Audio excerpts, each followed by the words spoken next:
Versículo 4. Nada de obscenidades, de conversas tolas ou levianas, porque tais coisas não convêm. Em vez disso, ação de graças. Ações de graças. O versículo 4 completa o 3. Ao invés de mencionarmos o que não nos convém por sermos santos, devemos render graças ao Senhor. Nossas conversas têm sido motivo de glorificação ao nome do Senhor? Reflita. Aquela sua brincadeira, e aí? Talvez quando está só você e seus amigos do mundo. Será que você entra na onda ou será que você se mantém puro? E que tipo de amigo no mundo você tem? Afinal, o Salmo 1 diz para não estarmos assentados na roda dos escarnecedores. Cuidado aí, irmão. Se você vai até pessoas do mundo com o intuito de levar a palavra, amém, glória a Deus. Mas se você vai até pessoas do mundo com o intuito de conversar besteira e passar o tempo e só, será que você tem glorificado a Deus com isso? Com essa postura? Tem jovens que fazem um curso superior e passam 2 anos convivendo juntos, os dois são crentes, e 2 anos depois, um olha para o outro e diz, oxe, tu é crente? E aí? Não. Que no primeiro dia as pessoas saibam que você é crente. Afinal, você resplandece ou não a luz do Senhor? Se você resplandecer essa luz, você será diferente. E as pessoas notarão essa diferença. Vamos seguir. Versículo 5. Deixa o avião passar, que senão não dá para entender. Versículo 5. Porque sabei o bem, nenhum dissoluto, ou impuro, ou avarento, verdadeiros idólatras, terá herança no reino de Cristo e de Deus. Complicou? Foi difícil o entendimento nessa? Então vamos voltar para a NVI? Efésios 5:5. Porque vocês podem estar certos disto. Nenhum imoral, nem impuro, nem ganancioso, que é idólatra, tem herança no reino de Cristo e de Deus. Ah, Vance, mas eu não sou imoral. Eu nunca matei, nem roubei, nem nada. Também não sou impuro, não fiz sexo com minha namorada, nem tenho ficado com ninguém, não sou enganoso, nem idólatra. Não? Tem certeza que suas piadas, suas conversas... E aí voltamos, aquelas que você tem na roda dos escarnecedores, suas brincadeiras, nada disso é imoral? Você não tem ficado com ninguém, mas por mais que você não tenha ficado com ninguém, jovem, com que olhos você tem olhado para a mulher alheia? E aí? E aquela sua amiga do mundo que tem um corpo bonito, ou aquele seu amigo do mundo que tem uma conversa interessante? Ei, você é crente. Cuidado com julgos desiguais. Cuidado. Salário do pecado é morte. E não é isso que eu desejo para vocês. Nem o Senhor. Você não é enganoso? Quantas vezes mentiu hoje? E nesta semana? E neste mês? E neste ano? Você tem atraído pessoas até Cristo ou tem as deixado em seus caminhos tortos e enganosos? Ei, o único caminho reto é o do Senhor. Você tem levado pessoas a esse caminho? Outra coisa que não podemos esquecer, antes eu vou falar um pouco sobre esse caminho. João 14,6 diz, eu sou o caminho, a verdade e a vida. Ninguém vem ao Pai senão por mim. Então, se o Senhor é um caminho, se o Senhor é uma verdade, se o Senhor é a verdade, tudo que foge do caminho do Senhor é mentira. Então, se você não tem levado pessoas por esse caminho até a verdade, você tem vivido. Você tem sido enganoso. Para algum lugar você tem levado as pessoas com suas conversas, com suas atitudes. É até a verdade ou não?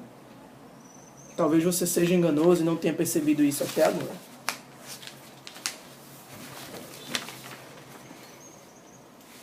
Outra coisa que não podemos esquecer é que o versículo 3 falou em mencionar. Nem mencionar nenhuma dessas coisas é meio difícil. Mas por mais difícil que seja, vale muito a pena seguir o que a palavra manda. Afinal, nenhum que comete estas coisas subirá. E aí, quer subir? Então se esforce e fuja destas coisas. Talvez você esteja pensando, fugir? Mas o diabo é quem tem que fugir de mim. Afinal, a palavra diz, resistirás ao diabo e ele fugirá de vós? Mas sim, fugir. Porque a palavra do Senhor diz lá em 1 Tessalonicenses 5:22, fugir de toda aparência do mal. Então não é fugir só do mal já concretizado. Aquilo que aparenta o mal, você já deve fugir. E aí a gente volta para aquela coisa do jovem e da jovem do mundo.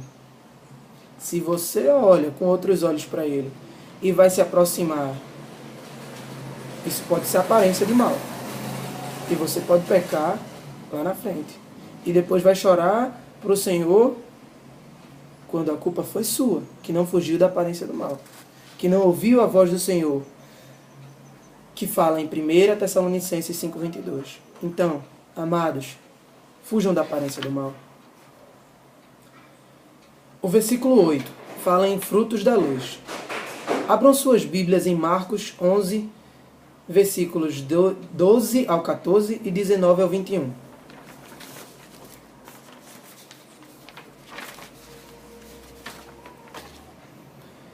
No dia seguinte, saindo eles de Betânia, teve fome.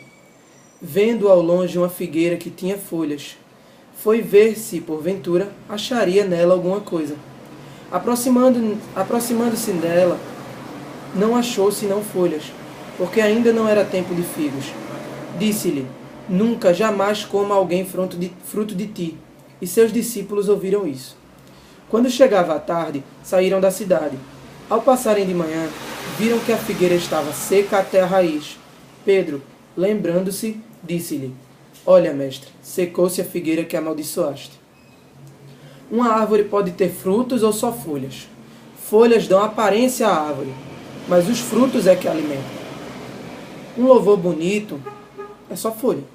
Uma palavra edificante é só folha. Um templo limpo e lindo é só folha. Tudo são folhas. Quem disse isso foi o meu pastor num culto de doutrina. Tudo são folhas. A única coisa que realmente são frutos está respondido no versículo 9 do capítulo 5 de Efésios, que diz, bondade, justiça e verdade. Mas espera. Bondade, justiça e verdade. Se Jesus é o caminho, a verdade, então eu posso dizer que Jesus é o fruto. Que esse caminho que levar pessoas até a verdade é um fruto. Você tem levado pessoas até a verdade? Então eu posso dizer que os frutos são as sementes do Evangelho plantadas e as almas ganhas. Você tem plantado sementes do Evangelho? Tem vivido o ID? Tem ganho almas? E aí? O que você apresentará no grande dia? Será que você dirá, ah, Senhor, eu era um levita, eu tocava como ninguém? Ou será que você dirá, mestre, aqui estão os meus molhos de vida que ganhei para o teu reino? E aí? Você pode dizer assim, talvez você diga isso nesse dia, mestre, aqui estão os meus molhos de vidas que ganhei para o teu reino, não por mérito meu, mas pela ação do teu Espírito Santo através de mim. Sinceramente, quando eu estava fazendo esse estudo, que digitei isso, eu me arrepiei. Pude sentir o Espírito Santo ministrando através dessas palavras. E aí? O que você vai apresentar? Folhas ou frutos? Santidade é coisa séria. Talvez as pessoas te vejam como santo, mas o Senhor não vê só a máscara, não vê só as folhas. Ele conhece o teu coração. Seja santo, irmão. E a palavra do Senhor também diz, aonde estiver o teu coração, aí estará também o teu tesouro. Então, se o teu coração estiver no céu, tu estarás juntando tesouro no reino de Deus. Mas se teu coração estiver na terra, talvez o ouro que você esteja juntando seja só aquele que a traça pode corroer. Reflita nisso. Versículo 11. O que você tem feito em oculto, jovem? Revista, site pornô, masturbação, Vou nem comentar sobre isso, senão a lapada vai ser grande. Mas fazer em oculto algo, é isso mesmo. Quando você está sozinho lá no banheiro, quando você está no quarto. Eu já ouvi história de jovem que tinha binóculo e ia para cima de um edifício para ficar olhando as janelas dos outros apartamentos. E via pessoas com pouca roupa, etc. Ninguém via esse jovem, porque ele estava lá no alto de um prédio à noite. Mas o Senhor tem visto o que você... e o que ele fazia em oculto também. O Senhor está atento ao teu coração. Versículo 12. Será que o que você faz em oculto é vergonhoso? Vamos falar um pouquinho sobre o masturbação que eu usei como exemplo. Eu tenho certeza que você não chega para uma jovem e diz: me masturbei ontem ou me masturbei hoje. Por quê? Porque é vergonhoso. Por mais que você tenha feito isso. Então esse versículo 12 cai como uma luva para esse exemplo. Esse jovem também, que ficava olhando as mulheres, ele olhava pessoas, e junto mulheres, que ficava admirando e tal, lá na sacada. E aí? Será que ele diria isso em público? Isso é vergonhoso, né?